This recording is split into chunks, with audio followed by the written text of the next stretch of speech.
যারা মানব কল্যাণের জন্য পৃথিবীতে এসে চিৎকার করেছে, হাত বাড়িয়ে দিয়েছে, তারা প্রত্যেকেই ঠাকুর। এই ঠাকুর কোথায় থাকে? এই ঠাকুর কি খায়? ভালো করে শুনবেন, এই ঠাকুর থাকে কোথায়? কাজী নজরুল ইসলাম বললেন, শিশুর পিতা ঘুমিয়ে আছে সব শিশুরই অন্তরে। তুমি কি হবে? তোমার সেই প্রতিভা, তোমার সেই প্রয়াস, তোমার সেই সুপ্ত চিন্তা ভাবনা তোমার অন্তরে ঘুমিয়ে আছে। তুমি শাসক হবে না শোষক হবে? তুমি সেনা হবে না রাজা হবে? তুমি অন্ধকার হবে না আলো হবে? ঠাকুর কোথায় থাকে? ঠাকুর অন্তরে থাকে। এই অন্তরে ঠাকুরকে জাগিয়ে তুললে বাইরের ঠাকুর প্রতিবার প্রতিষ্ঠা এমনিতেই পেয়ে যায়। এইবার মন দিয়ে শুনুন, এই ঠাকুর খায় কি? মায়েরা যারা দূর দূর থেকে এসছেন বলতে পারবেন ঠাকুর খায় কি? একটু জোরে বলুন। জানেন না? না, ভালো করে মন দিয়ে শুনুন, ঠাকুর কি খায়? ঠাকুর গালাগালি খায়। বাস্তব সত্য কথা, ঠাকুর কি খায়? গালাগালি খায়। আপনি বলবেন যে বাবা আমরা তো ফল বাতাসা মিষ্টি ভালো করে ডালায় ধরে ঠাকুরের কাছে দিই, ঠাকুর ওসব খায় না, গালাগালি খায়? হ্যাঁ, ঠাকুর ঠাকুর পর্যন্ত আসতে ঠাকুর গালাগালি খায়। একটা সাধারণ ঠাকুর পর্যন্ত আসতে গালাগালি খায়। রবীন্দ্রনাথ ঠাকুর হয়েছে, সে গালাগালি খেয়েছে। বিবেকানন্দ ঠাকুর হয়েছে, গালাগালি খেয়েছে। রাজা রামমোহন ঠাকুর হয়েছে, গালাগালি খেয়েছে। বিদ্যাসাগর ঠাকুর হয়েছে, গালাগালি খেয়েছে। আমাদের দেশে প্রত্যেকটা ঠাকুর ঠাকুর হওয়া পর্যন্ত কি খেয়েছে? গালাগালি খেয়েছে। ওরা তো বড় বড় ঠাকুর, আমি ছোট ঠাকুর। ওখান থেকে এখানে এসছি, খোঁজ নিয়ে দেখবেন আপনার পাশের বাড়ির লোক আমাকে গালাগালি। আমার খোরাকি বেশি নয়, অল্প কিছু খাই। আমাকে অনেকে বলে যে বাবা এত অল্প খেয়ে বেঁচে আছো কি করে? আমি ওদের বলি কেন, এত গালাগালি যে আমার দিচ্ছি এগুলো তো খেতে হবে। সব খেলে হবে? হজম করার জন্য জায়গাও তো রাখতে হবে। তাকিয়ে দেখুন, কেন বললাম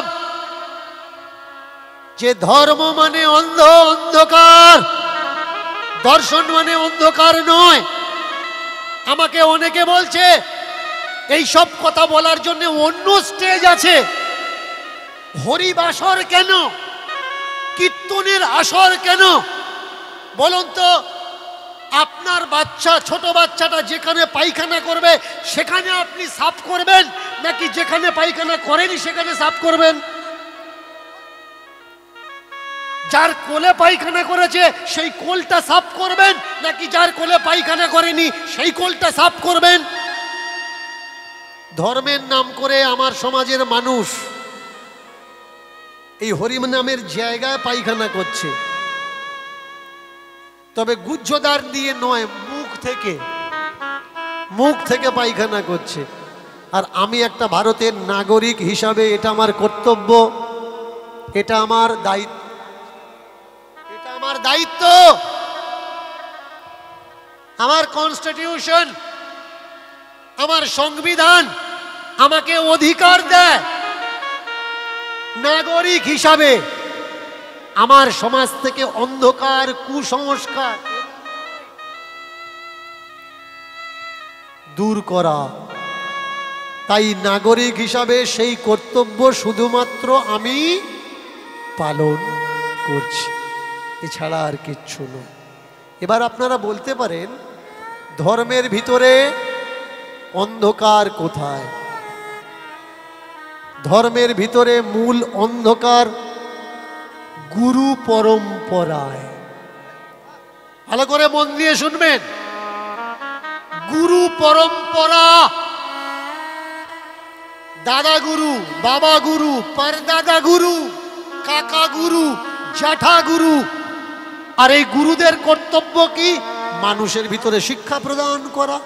এবার বিচার করুন, যে ছেলেটা লেখাপড়া কিচ্ছু জানে না, টুকে পাশ করত, ঘুষ দিয়ে মাস্টার হয়েছে, ওই ছেলেটা স্কুলে কি শিক্ষা দিতে পারে?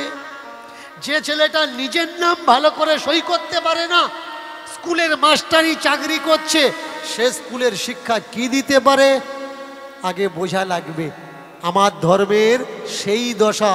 ধর্মে যারা গুরু সেজে বসে আছে, এরা শিষ্যদের বলছে দীনকৃষ্ণ ঠাকুরের কীর্তন শুনো না, শুনলে নরকে যাবে। কেন? এরা ধর্মের ধটাও জানে না, ধর্মের বইগুলো কখনো পড়েনি। প্রতিবাদ করো, ওকে কীর্তন করতে দিও না, ও কৃষ্ণকে অসুর বলেছে, ও সব থেকে বড় অসুর। কৃষ্ণকে ও অসুর বলেছে। কেন অসুর বলবে? ভাই, কৃষ্ণকে আমি অসুর বলিনি, দীনকৃষ্ণ ঠাকুর কৃষ্ণকে অসুর বলেনি। ঋগ্বেদ, ভালো করে শুনবেন, ঋগ্বেদ 8:96 11 নম্বর মন্ত্র, সেখানে দেখে নিন। ঋগ্বেদ না কিনতে পারেন, পিডিএফ ফাইল গুগল থেকে ডাউনলোড করে নিন, খুলে দেখুন ঋগ্বেদে লেখা আছে কৃষ্ণকে অসুর বলা হয়েছে। তাহলে ঋগ্বেদের কথা আমি তুলে ধরেছি মাত্র, এছাড়া আর কিচ্ছু নয়। আমাকে অনেকে প্রতিবাদ করছে, গৌরাঙ্গ মহাপ্রভুর জন্ম নিয়ে উনি বদনাম দিয়েছে। গৌরাঙ্গ মহাপ্রভুর জন্ম নাকি বাংলাদেশের মাজারে হয়েছে। না ভাই, এ কথাটা আমি বলিনি। কে বলেছে? পড়ে নেবেন গোরা, বুক গোরা, লেখক শৈবাল মিত্র। শৈবাল মিত্রের লেখা গোরা বইয়ে এই লেখক বলছেন গৌরাঙ্গ মহাপ্রভুর জন্ম মাজারে হয়েছে। তাহলে প্রতিবাদ কার হওয়ার দরকার? লেখকের হওয়ার দরকার। সেই লেখকের প্রতিবাদ না হয়ে হচ্ছে কার? যে বলছে। যে মানুষ সিগারেটটা খাচ্ছে, তাকে সামনেওয়ালা বলছে এটা খেও না, এটা স্মোক করলে তোমার ফুসফুসে ক্যান্সার হবে। যে খাচ্ছে সে জিজ্ঞাসা করছে, সবাই খাচ্ছে সিগারেট, ডাক্তার খাচ্ছে, উকিল খাচ্ছে, ব্যারিস্টার খাচ্ছে, তুই তাদের থেকে বড় পণ্ডিত নাকি? সে বলছে ভাই, ওই সিগারেটের খামে ছোট্ট ছোট্ট অক্ষরে লেখা আছে cigarette smoking is injurious to health. আমি বলছি না, যে সিগারেটটা খাচ্ছ ওই সিগারেটের খামে লেখা আছে সিগারেট খেও না, সিগারেট সুস্বাস্থ্যের প্রতি ক্ষতিকর। অথচ মানুষ গালাগালি করছে কাদের? যারা খেতে মানা করছে। সিগারেটের খামের উপরে লেখা আছে, সেটা কিন্তু কেউ একবারও দেখছে না। কেন বললাম? এই গুরু পরম্পরায় আমাদের দেশ নষ্ট হচ্ছে। কারণ আপনার সমাজে ছড়িয়ে রেখেছে গুরু ছাড়া আপনি উদ্ধার হবেন না। দীক্ষা আপনাকে নিতে হবে। যদি না দীক্ষা নেন, অদীক্ষিতের হাতের জল ঠাকুরজি নেন না, ঠাকুরজি খান না। এইবার কখনো নিজেকে প্রশ্ন করেছেন? কখনো জানার চেষ্টা করেছেন যে ক্ষুদিরাম আমাদের স্বাধীনতা এনে দেওয়ার জন্যে ফাঁসির দড়িখানা গলায় নিল, সে কোন গুরুদেবের থেকে দীক্ষা নিয়েছে? তাহলে তার তো উদ্ধার হয়নি ভাই। ভগৎ সিং কার থেকে দীক্ষা নিয়েছে? সে তো ফাঁসির দড়ি গলায় নিয়েছে আমাদের জন্যে। নেতাজি নিখোঁজ হয়ে গেল, যার খবর এখনো পর্যন্ত কেউ দিতে পারছে না, তাহলে সে কোন গুরুর থেকে দীক্ষা নিয়েছে ভাই? মাতঙ্গিনী হাজরা, একটা মেয়ে ছেলে মেদিনীপুরে যে বুকে গুলি খেলো, সে কোন গুরুর থেকে দীক্ষা নিয়েছে? আগে বোঝা লাগবে ভাই। সত্যি কি দীক্ষায় নিলে তবে হাতের জল শুদ্ধি হয়? যারা বলে, আমাকে অনেকে বলেছে যে দীক্ষা নিয়েছেন, আপনার হাতের জল এখনো শুদ্ধ হয়নি, আমি তাদেরকে বলেছি যে আমাকে দীক্ষা দাও। দীক্ষা নেওয়ার আগে আমি এক গ্লাস জল তুলে রাখবো, আর দীক্ষা নেওয়ার পরে এক গ্লাস জল তুলে রাখবো। যদি বলতে পেরেছো কোনটা শুদ্ধ আর কোনটা অশুদ্ধ, তাহলে বুঝবো দীক্ষা নেওয়ার পরে হাতের জল শুদ্ধ হয়।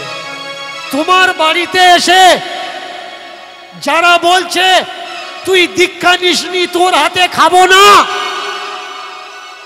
বাইরে দেখবেন দোকান থেকে ওরা জলের বোতল কিনে খাচ্ছে।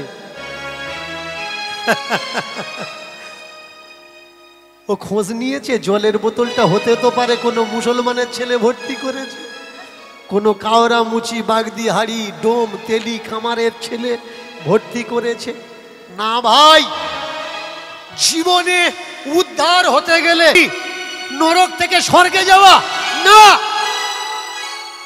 এই বদ্ধ চিন্তা ভাবনার থেকে মুক্ত হওয়া, এর নামই উদ্ধার। মিথ্যের আবরণকে ছিঁড়ে ফেলে দিয়ে সত্যের পোশাক পরার নামই হলো উদ্ধার। ব্রাহ্মণ্যবাদী এই ধর্ম থেকে নিজেকে বের করে প্রমাণ করে দেখিয়ে দেওয়ার নামই হলো উদ্ধার। উদ্ধার মানে কোনো স্বর্গ বা কোনো নরক নয়।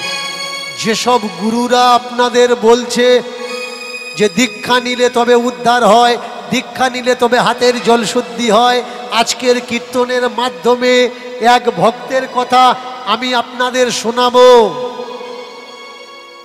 যে ভক্তের দীক্ষার কোনো প্রয়োজন হয়,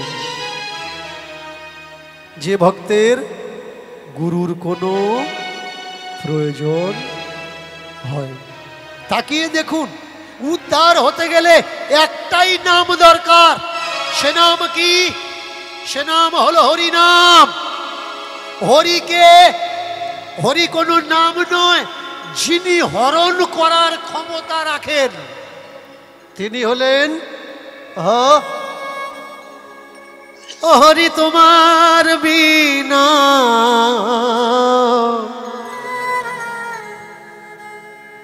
কিছু নেই ভবে, কিছু নেই ভবে হরি, কিছু নেই ভবে। হরি তোমায় বিনা কিছু নেই ভবে, কিছু নেই ভবে, কিছু নেই ভবে। হরি তোমার বিনা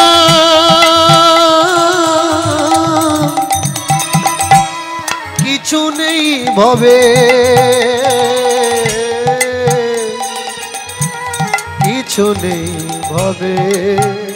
হরি তোমায় বিনা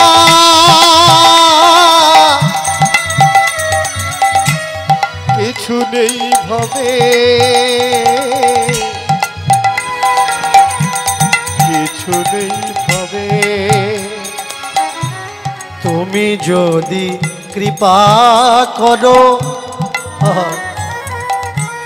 জীব উদ্ধার হয়ে যায়। তুমি যদি কৃপা করো জীব উদ্ধার হয়ে যায়। তুমি যদি কৃপা করো জীব উদ্ধার হয়ে যায়। তুমি যদি কৃপা করো জীব উদ্ধার হয়ে যায়।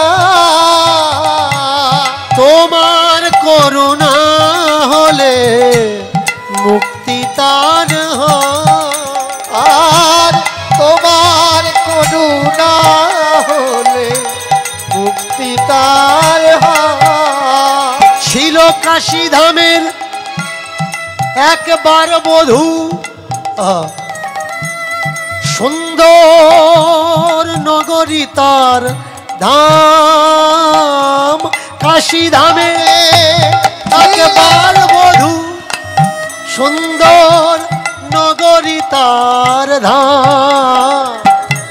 কাশী ধামে ছিল যে সুন্দর নগরী তার ধাম। তার সাধন গুণে ভজন গুণে, আর সাধন বিনে ভজন গুণে, ও তার সাধন গুণে ভজন গুণে, ও তার সাধন বিনে ভজন গুণে। নগর নগরী তার প্রলোভনে সাধন গুণে ভজন গুণে, নগর নগরী তার প্রলোভনে সাধন বিনে ভজন গুণে, নগরী তার প্রলোভনে সাধন গুণে ভজন গুণে, নগর নগরী তার প্রলোভনে সে এক মনে আর এক ধ্যানে